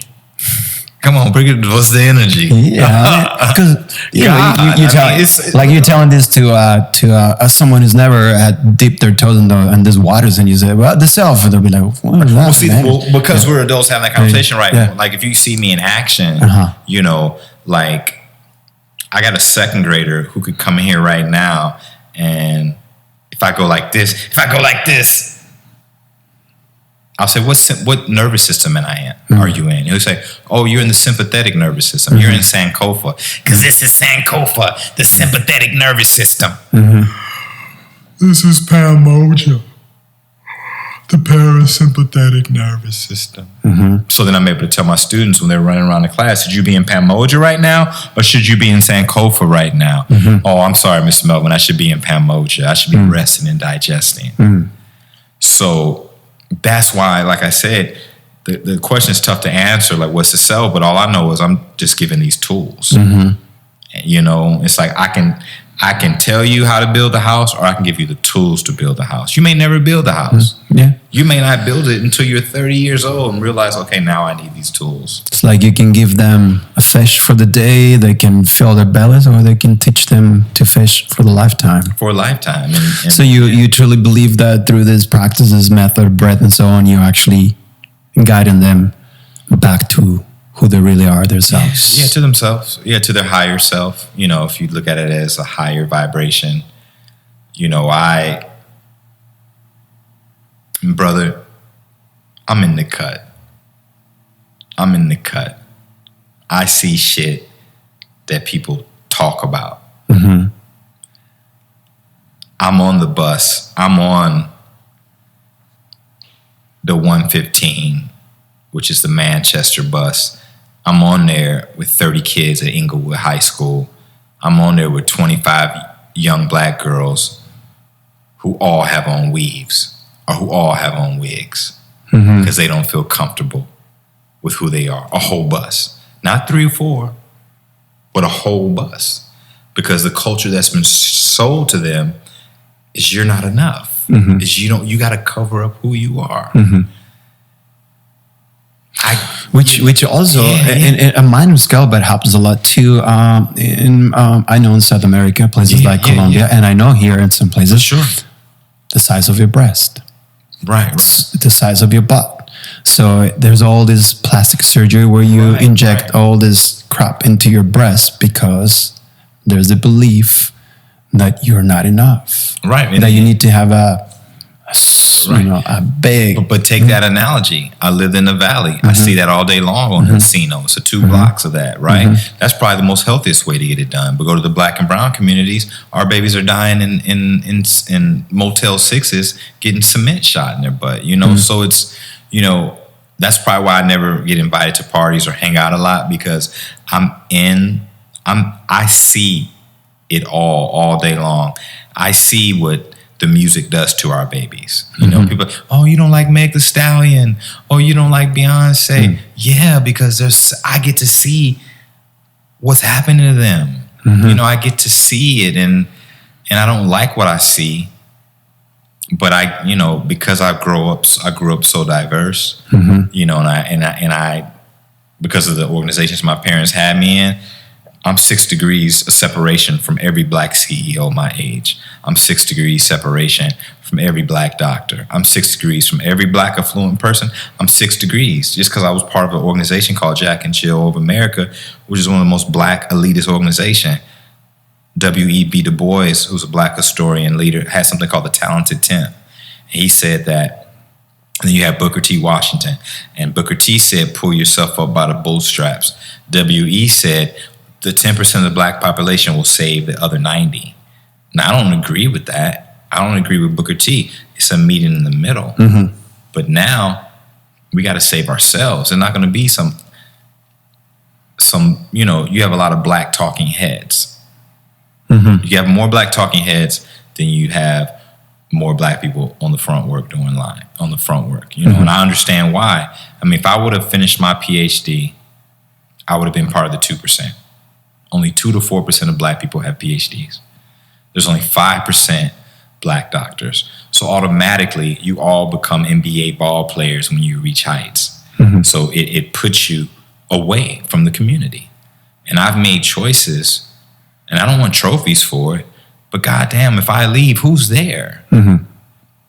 Who's there? You go right now. There's a guy named James Woods in Riverside, that yoga dude on Instagram. That's the only black dude I can show you that teaches kids yoga. But yoga is in all LAUSD schools. So what's that mean? Who's teaching them? You know, so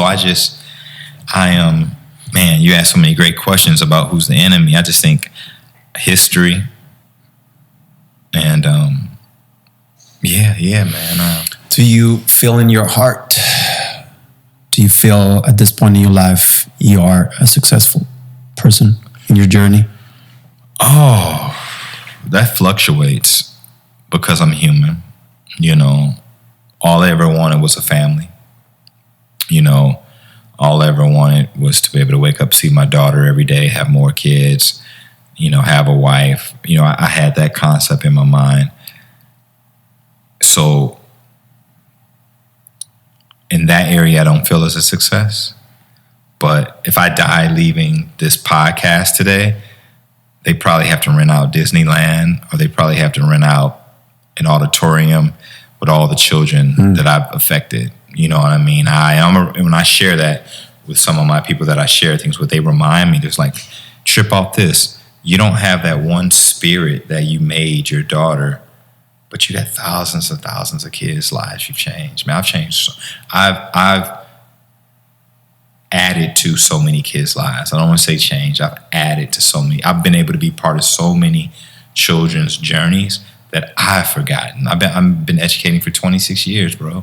And I've forgotten the work I've put in. So I'm gonna, you know, they say you get the flowers when you go. I'll get the flowers when I go. But right now, I feel like a failure when it comes to family. I mean, shit, my daughter's supposed to be here with me. Yeah. She's supposed to be taking over this podcast right now. She's supposed to be telling you, you know what I'm saying, what it is. And Father's Day is right around the corner, and you get caught up in that hype. And what if this would be the most powerful way that you can inspire your baby daughter? What if this separation you have right now in this moment, and eventually, God willing, you know, she has her own opinions and own rights, and she's older enough, and this moment's actually where the moment is more powerful in her development, and the way it's happening is really the way it's serving her. The way, I think just reminding her that she doesn't owe me anything, because I know academically, I know intellectually what phases she'll go through now. You know, she's gonna go through hating mommy for a little bit because you're like, damn, you kept me away from daddy. Even though I want to be with her, I'm still not there. So that anger is there.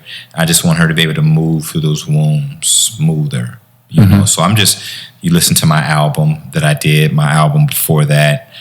It's just homages to her, you know what I mean? But once again, brother, I saw her before she was formed. Yeah. I saw her in the spirit world, and she even told me, don't get caught up on labels. You're going to call me your daughter, but I'm not your daughter. I chose to come through you. So I'm just, you know, I find faith in the physical world that I pulled my daughter out the womb. My friend Paul Cauldron, I'll never forget the blessing he gave me.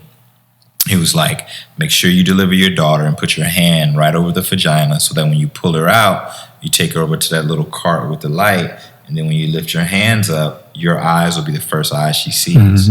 So from that moment till the first day of 5th grade, I was a farmer. And,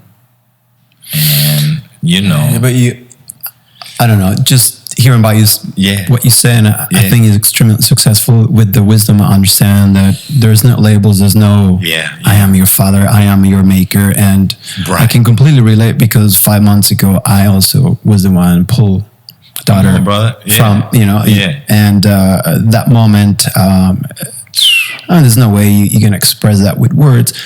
But fortunately, I feel that it was really powerful to be in the place that I am at 46, which doesn't mean anything, but to have the understanding that this being has come here is not my property, is not something I own, is not something that I'm going to raise, but rather is something I'm here to help her cultivate whatever her purpose and journey is. And you call it detachment, you call it whatever it is, but for me, the understanding is like she's a free spirit. I don't own her, and I love being around her, but I also understand that she's her own force, and I'm only here to cultivate that. So I just want to it's been almost 2 hours, brother. Really? That's how it is. Yeah, that is space and time continuum, baby. Time's a construct. Space is it. The last thing, just to close this, since you spoke about that, I know you just released on Bandcamp. You released this new album, Spoken Yoga. So Spoken Yoga is a way of... Well, that's the name of the site. Yeah, that's my business name. But the album is called The High Ate Us. And I named it that because it's a play on words. There's the word hiatus, which is, of course, a break or something. And that's the break I feel like I have with my daughter these last 2 years. But the high ate us, that the high of her physically being ate me up at a time, you know? So I released that on Bandcamp now. It'll be on the major streaming services on Father's Day.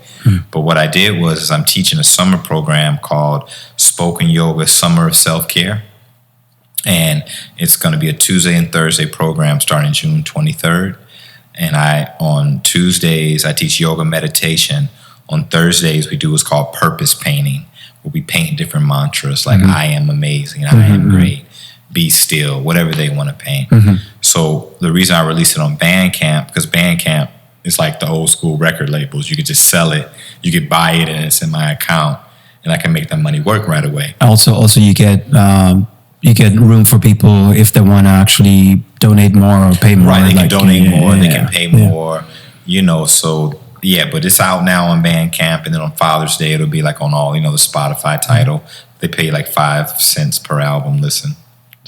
I mean, let's not even go there. But I look at it, So Spoken Yoga is your site, and we'll say it's deepred.bandcamp.com.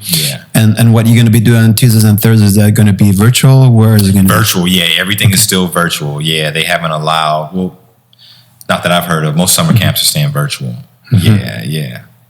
So that's what's coming next. That's what's coming next, man. It's coming next. I just finished that album, so I'm not working on writing or anything. I want to talk about something else in my work now.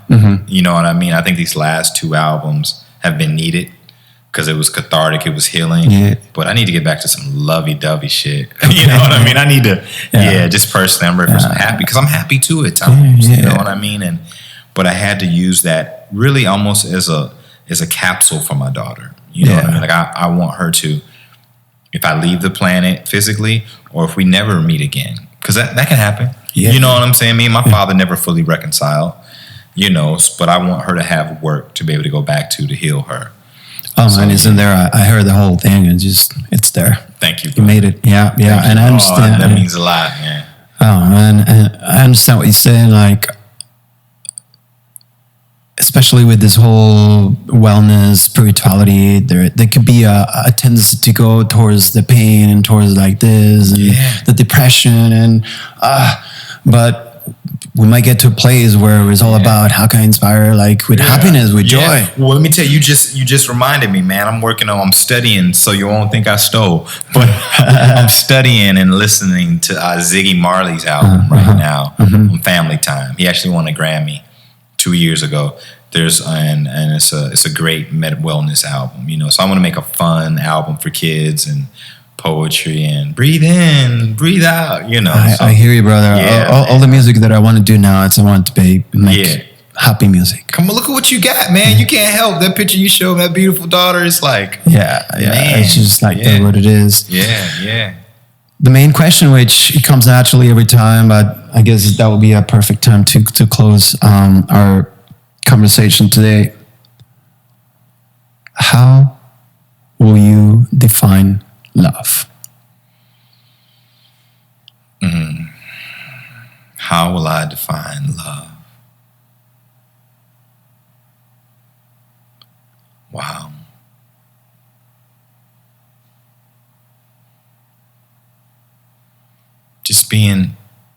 I define love as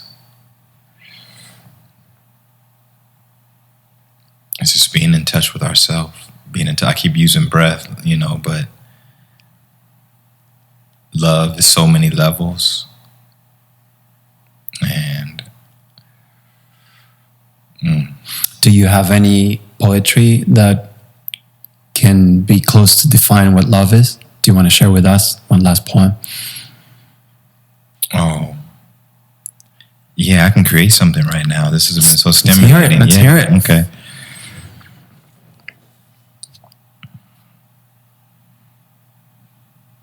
I close my eyes, and there you go. I feel the wind touch my skin,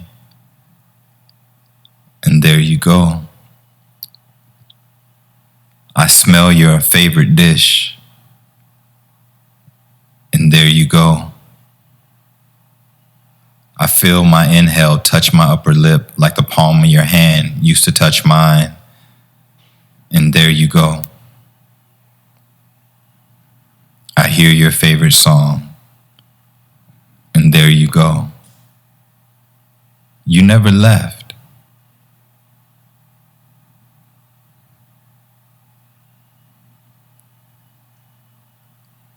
You never went anywhere.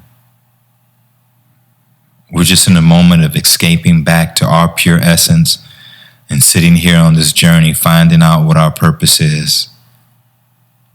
We were only meant to part the flesh to provide freedom for others. And if it's meant for us to come back together, then I'll be able to look you in your eyes and smile and say, there you go. That's it, brother. Yeah. I can't get my daughter out of my mind. So crazy, man. I be trying to, it's so wild. That's really what I wanted to know, man. I think I am a success at that. I'm a success at letting this little girl know that I fucking love her, man, and miss her. I feel you. I feel that your mind is just speaking the truth of your heart. Yeah. And that is love. That's love, man. That's love. Man, that's brother. the place. That is. The man, the legend, the poet, the farmer. The farmer, baby. Well, no matter what, please, we need many more farmers like yourself. So yes, sir. I'm building them, man. I'm building them. Continue serving, cultivating, planting. Lots. Got an army of healers coming, lots man. Of love. Thank you, brother. Thank you, good bro. to see you. Likewise. You. Yeah. Like they say in India, namaste. Namaste. Namaste. Namaste. Right.